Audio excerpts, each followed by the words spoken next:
We apologise if you are offended. It's not an apology, that's a template. Let me read you this. Tourette syndrome is a disability and the tics you heard tonight are involuntary, which means the person who has Tourette's has no control over their language. We apologise if you are offended tonight.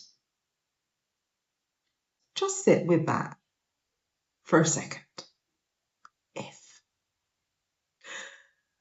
Not we're sorry for what happened, not we caused harm, not even we got this wrong. If. And that word tells you everything, because if doesn't acknowledge harm, it questions whether harm even exists. It quietly shifts the burden away from what happened and onto the person who felt it. As in, maybe you're the problem, maybe you misunderstood, maybe you're too sensitive. That's what one word does. Then John Davidson, the Tourette's campaigner at the centre of this, released his own statement. He was, he said, deeply mortified if anyone considers my involuntary tics to be intentional or to carry any meaning. There it is again, if. But I want you to catch something else. Not mortified if anyone was hurt, not if anyone felt pain, if anyone considers. That word is doing something specific. It frames the people who were harmed not as people who absorbed something real, but as people who arrived at the wrong conclusion. A reasonable person, the logic goes, would understand the tic was involuntary and therefore would not be offended. If you're hurting, you just didn't think it through. In one word, the people most harmed in that room were recast as people who simply got it wrong. No acknowledgement of their pain, no I'm sorry for what landed, no recognition that black people on that stage, in that audience, watching at home, absorbed something real regardless of its source. He didn't have to claim fault for the tic, that's not what I'm saying. He just had to see that other people were hurt. He didn't. So now look at the sequence. Alan Cumming, John Davidson, the BBC's initial response. 3 separate statements, same structure. Intent is explained, context is clarified, responsibility disappears. And then that word shows up again, if. Different people, same template. That's not coincidence. And the template is its own heart. Now I want to be precise because this is where some people get uncomfortable.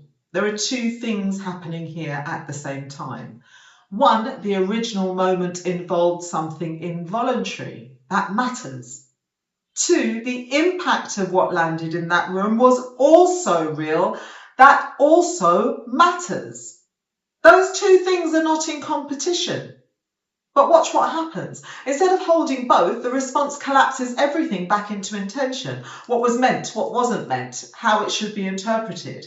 And in doing that, the experience of the people who actually felt something disappears from the frame. Not denied outright, just made conditional. I know how the BBC thinks. I worked as a broadcast journalist inside it for many years.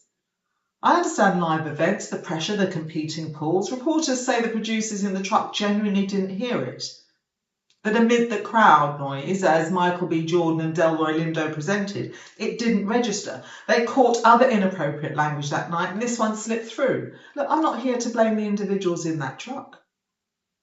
But here's what I am here to name.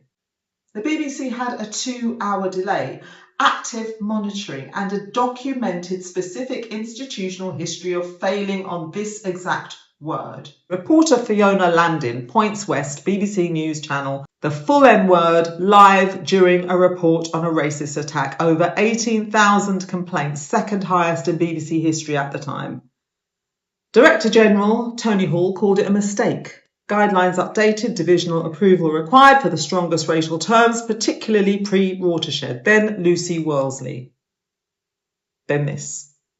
The BBC absorbed the criticism, updated the policy, and in 2026 broadcast the same harm again. At what point does a repeated pattern stop being a mistake and start being a design?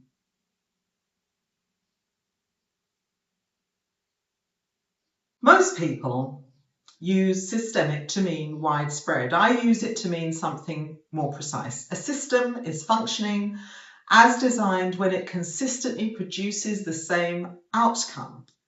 The BBC system has consistently produced a racial slur broadcast to millions, a carefully worded apology, updated guidelines, institutional protection, no structural change to who holds power in those rooms. That is not failure.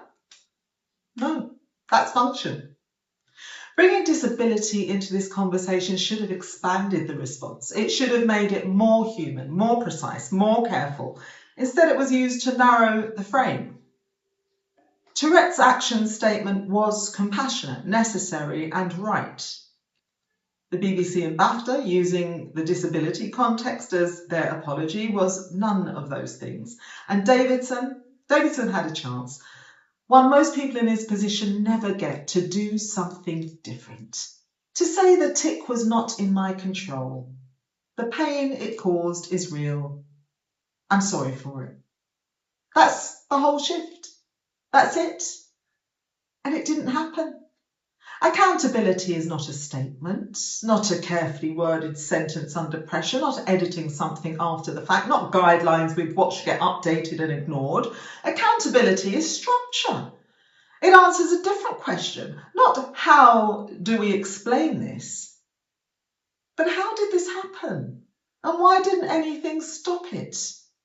A public audit of the editorial chain, transparency about who decided what and why, structural change to who sits in those rooms when those decisions get made.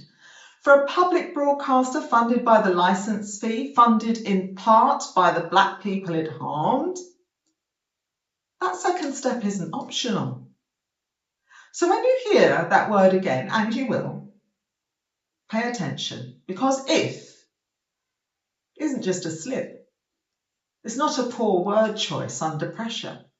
It's not an isolated failure of one host on one night. It's a signal.